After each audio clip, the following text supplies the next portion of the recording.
আসসালামু আলাইকুম। কি অবস্থা, কেমন আছেন সবাই? আশা করি সবাই সুস্থ এবং ভালো আছেন, খুবই নিরাপদে আছেন। আলহামদুলিল্লাহ, আমিও আপনাদের দোয়ায় বেশ ভালো আছি। সকালে ঘুম থেকে উঠান ঝাড়ু দিয়েছি, কারণ এত পাতা পড়েছে, খুবই বিশ্রী লাগছে দেখতে। আর যখন ঝাড়ু দিয়েছি তখন কিন্তু দেখতে বেশ ভালো লাগছিল। আমাদের উঠান কিন্তু তেমন নেই, আমাদের উঠানে গাছ লাগানো, তারপরেও আমাদের হাঁটাচলা করতে যতটুকু প্রয়োজন ওই জায়গাটা তো পরিষ্কার রাখতে হবে, তাই না? আর এই করলা গাছে মাশাআল্লাহ অনেক করলা ধরেছে, অনেক করলাই খেয়েছি, পাতাও খেয়েছি। সেই রেসিপিটা আমি আপনাদের সাথে শেয়ার করেছি একটা ভিডিওতে, আপনারা চাইলে সেই ভিডিওটা দেখতে পারেন। তো পাতা কিন্তু খেতে অনেক ভালো লাগে। আর এর পাশেই হচ্ছে সিম গাছ। সিম গাছে মাশাআল্লাহ অনেক ফুল এসেছে, ইভেন ফলও ধরতেছে। আশা করি কিছুদিন পরেই খেতে পারবো। আর এই গাছগুলো হচ্ছে বিচুওয়ালা সিম গাছ। তো বিচুওয়ালা সিম যেটা, এটা কিন্তু আমার কাছে খেতে বেশ মজা লাগে, কারণ বিচিও খাওয়া যায়, সিমও খাওয়া যায়, দুটোই কিন্তু। তো চলে আসছি লাল শাক তোলার জন্য। আর লাল শাকগুলো একটু বড় হয়ে গেছে, মনে হয় যেন কিছুদিন পরেই ফুল ছেড়ে দিবে, ডাঁটার মতো বড় বড় হয়ে গেছে। তো এখান থেকে যেগুলো বড় হয়েছে ওগুলো আজকে তুলে নিব। আজকে আমি এগুলা ইলিশ মাছ দিয়ে রান্না করব। সত্যিই কিন্তু যখন ডাঁটার মতো বড় বড় হয়ে যায় তখন কিন্তু ইলিশ মাছ দিয়ে রান্না করলে বেশ ভালো লাগে।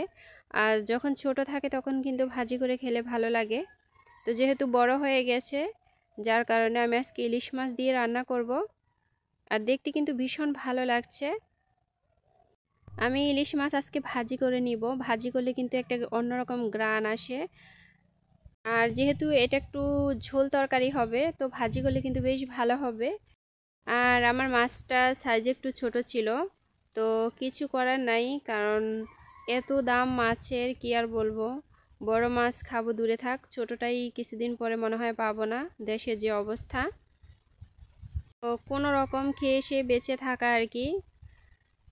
আর যদিও মাছটা ছোট, যেহেতু নদীর মাছ, আমাদের এখানে কিন্তু মিষ্টি পানির মাছ কিন্তু বেশি ভালো লাগে লবণাক্ত নদীর চাইতে।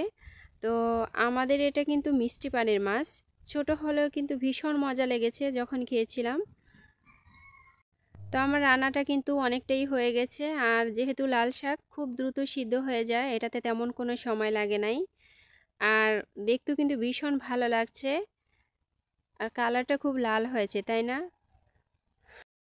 এই রান্নাটা যেমন আমি পছন্দ করি, তেমনি আমার বাচ্চারাও খুব পছন্দ করে খায়। তো আমার কাছে কিন্তু বেশ ভালো লাগে যখন বাচ্চারা খায়।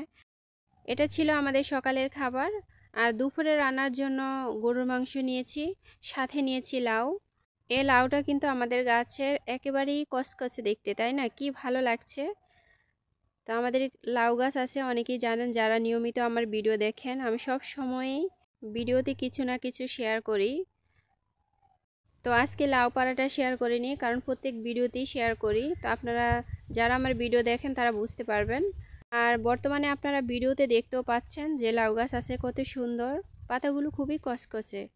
সত্যিই কিন্তু যখন আমার ঘরে কিছু না থাকে তখন আমি লাউ পাতা দিয়ে একটা রেসিপি তৈরি করি, অথবা লাউ থাকলে তখন লাউ রান্না করি। একটা না একটা মানে করতেই থাকি, হয়ে যায় আর কি। তেমন কোনো ঝামেলা হয় না, ওরকম কোনো টেনশন করতে হয় না। তবে হ্যাঁ, মাঝে মধ্যে বাজার করা হয়, যেটা আমার বাড়িতে না থাকে তখন আমি সেটা কিনে আনি। ড্রাগন গাছে নতুন করে কুশি দিতেছে। তো এখন কি মাস আমি জানি না, তবে ফাল্গুন মাসে কিন্তু বেশি কুশি দেয়। আর এখন দেখতেছি এখন থেকেই কুশি বের হওয়া শুরু হয়ে গেছে। তো খুবই ভালো লাগছে দেখে। তো আমি এখান থেকে কিছু পাতা ছিঁড়ে নিব, আজকে লাউয়ের পাতার ভর্তা বানাবো। এই ভর্তাটা কিন্তু খেতে ভীষণ মজা। তো আজকে দুপুরে গরম ভাতের সাথে এই ভর্তাটা খাবো, খুবই ভালো লাগবে।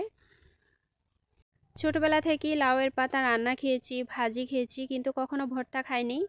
তো অনেক আপুদের ভিডিওতে দেখি যে লাউয়ের পাতার ভর্তা তৈরি করে, তো দেখে দেখে শেখা আর কি।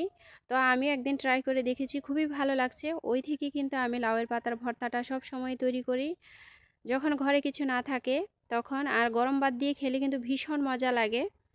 তো আজকের দুপুরে আমাদের এই খাবারটা থাকবে। আর পাতাগুলো খুবই কচকচে ছিল, খুবই ভালো লাগছে। এখন এই পাতার আঁশ উঠে তারপরে আমি চলে যাব রান্নাঘরে। আমি যেহেতু মাটি চুলায় রান্না করি, তো সব সময় সব কিছু গুছগাছ করি আমার আগে থেকেই নিতে হয়। আর বর্তমান বাজারে গরুর মাংসের দাম কিন্তু অনেক বেশি। এখানে আমি 1 কেজি গরুর মাংস থেকে হাফ কেজি নিয়েছি, কি করব বলেন। তো আজকে লাউ দিয়ে ঝোল ঝোল করে রান্না করব। আর লাউ তরকারি তো এমনিতেও একটু পানসে পানসে হয়, তো একটু ঝোল ঝোল করে রান্না করলে কিন্তু বেশ মজা লাগবে, তাই না? তো ওই হিসাবেই আজকে আমি রান্না করব।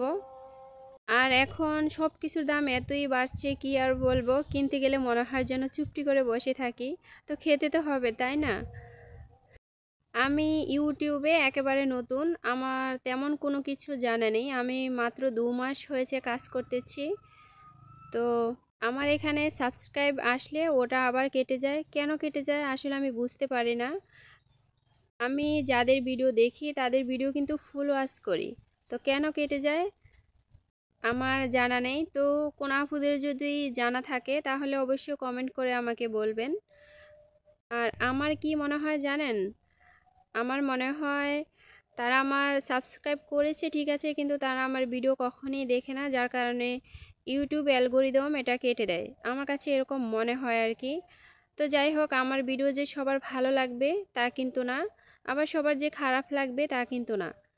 তো আপনারা যদি আমার পাশে থাকেন, আমাকে সাপোর্ট করেন, অবশ্যই আমি ইনশাল্লাহ এগিয়ে যেতে পারবো। আশা করি আপনারা আমাকে সাপোর্ট করবেন।